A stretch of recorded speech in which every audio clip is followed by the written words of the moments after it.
Mangal Maitri student, today we start our chapter manufacturing industry from geography, and it's our third part of lesson. In this part we discuss the agro-based industry. We know that we classify the industry on the different bases like mineral-based industry, agro-based industry, and large-scale industry, small-scale industry. And on the basis of ownership, the private industry, the public sector industry, the joint sector industry, and the cooperative industry. So today we take only one base, the agro-based industry. We know that the two main agro-based industry of India are the cotton textiles and the jute textiles industry.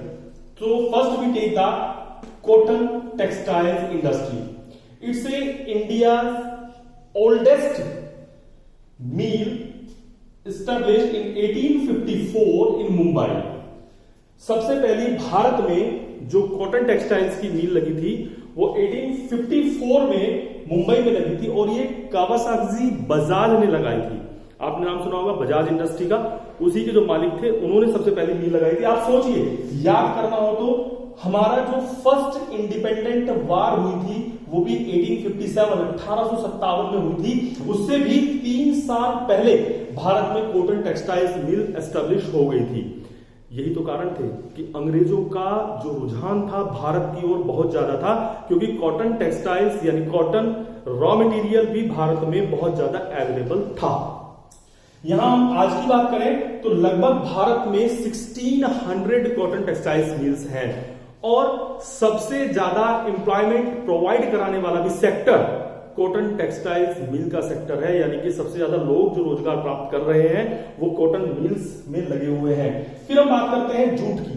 Jute का आज के समय में जो प्रयोग है वो जो बोरी कट्टे बनाने में किया जाता है, रस्सियां बनाने में किया जाता है, या दरवाजे पर जो डोरमेट होते हैं यानी कि पायदान बनाने में किया जाता है.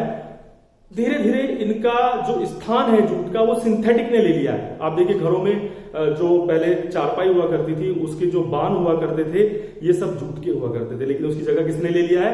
प्लास्टिक ने, सिंथेटिक ने, रबर ने ले लिया है. लेकिन उसके बावजूद भी एक समय ऐसा था भारत लार्जेस्ट प्रोडक्शन करता था जूट का, और जूट की सबसे पहली मील 1859 में कोलकाता में लगी. हमारे पास दो इंफॉर्मेशन आई, 1 मार्क्स के हम 2 क्वेश्चन तैयार कर सकते हैं. एक कॉटन टेक्सटाइल्स के लिए कब एस्टेब्लिश हुई, कहां एस्टेब्लिश हुई, और दूसरा जूट टेक्सटाइल्स के लिए कहां एस्टेब्लिश हुई और कब एस्टेब्लिश हुई. अब हम आगे बढ़ते हैं. यहां हम एक अपने 5 नंबर के क्वेश्चन की ओर चलते हैं. पहले बात करते हैं कॉटन, और मैंने लिखा है वाई से यहां मतलब है, एक क्वेश्चन आता है why the cotton textiles mill concentrated Maharashtra and Gujarat. ऐसा क्या कारण है कि महाराष्ट्र और गुजरात में कॉटन टेक्सटाइल्स मिल एस्टेब्लिश हुई है? उसके पीछे पहला कारण है कॉटन टेक्सटाइल्स मिल्स क्यों वहां पर है? रॉ मटेरियल, यानी कि कॉटन का जो रुई है, रॉ मटेरियल जो कि इंडस्ट्री के लिए चाहिए, ये महाराष्ट्र, गुजरात, आंध्र प्रदेश में अवेलेबल है. तो रॉ मटेरियल की अवेलेबिलिटी. दूसरा आता है फेवरेबल क्लाइमेट, यानी कि ये जो कॉटन टेक्सटाइल्स हैं इसका जो प्रोडक्शन होता है यानी जो कपड़े बनते हैं उनको लंबे समय तक सही से रखने के लिए बेहद जरूरी होता है कि वहां का क्लाइमेट जब इनको बनाया जाए तो ये चिपके ना, इसलिए फेवरेबल क्लाइमेट है, इसलिए वहां पर ये मिल्स हैं. तीसरी बात आती है कि लेबर, जो ये दोनों राज्य हैं जो हम बात कर रहे हैं, क्यों है कॉटन टेक्सटाइल्स मिल्स गुजरात में और महाराष्ट्र में? तो इसके लिए हमने कारण बताया, रॉ मटेरियल है, क्लाइमेट अच्छा है, लेबर वहां पर सस्ती जो है चीप लेबर अवेलेबल है. फिर आता है ट्रांसपोर्ट. दोनों ही राज्य, अगर आप खास बात देखें तो दोनों ही राज्यों की एक खास बात है कि ये समुद्र के किनारे पर राज्य है और जो भी माल तैयार होता है वो बहुत ही आसानी से देश के बाहर उसको एक्सपोर्ट किया जा सकता है, प्लस देश के अंदर भी उसको एक स्थान से दूसरे स्थान पर पहुंचाया जा सकता है. क्वेश्चन में रिपीट कर रहा हूं कि why the cotton textiles mills concentrated near Gujarat and Maharashtra. अब बात आती है जूट की।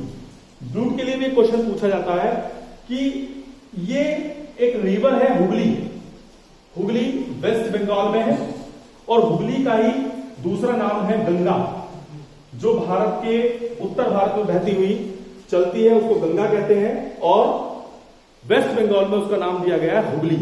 क्वेश्चन आता है कि जूट की जो मिल्स हैं वो ज्यादातर हुगली के आसपास ही क्यों है, यानी हुगली रिवर के पास ही क्यों है।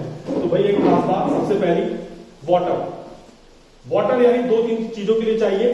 प्रोसेसिंग के लिए चाहिए, प्रोसेसिंग यानी जूट की प्रोसेसिंग के लिए वाटर की बेहद जरूरत होती है, उसके लिए चाहिए। दूसरा, जूट को उगाने के लिए बेहद पानी की आवश्यकता होती है, उसके लिए चाहिए।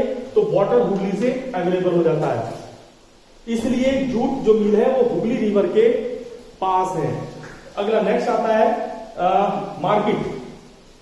मार्केट जो प्रोडक्शन है उसके लिए मार्केट भी चाहिए, लोकल मार्केट और प्लस इंटरनेशनल मार्केट।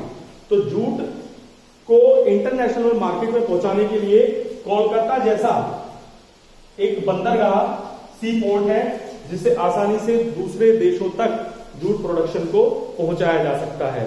फिर वही बात आती है, रॉ मटेरियल अवेलेबल है, फिर आती है फेवरेबल क्लाइमेट है, लेबर है, ट्रांसपोर्ट है।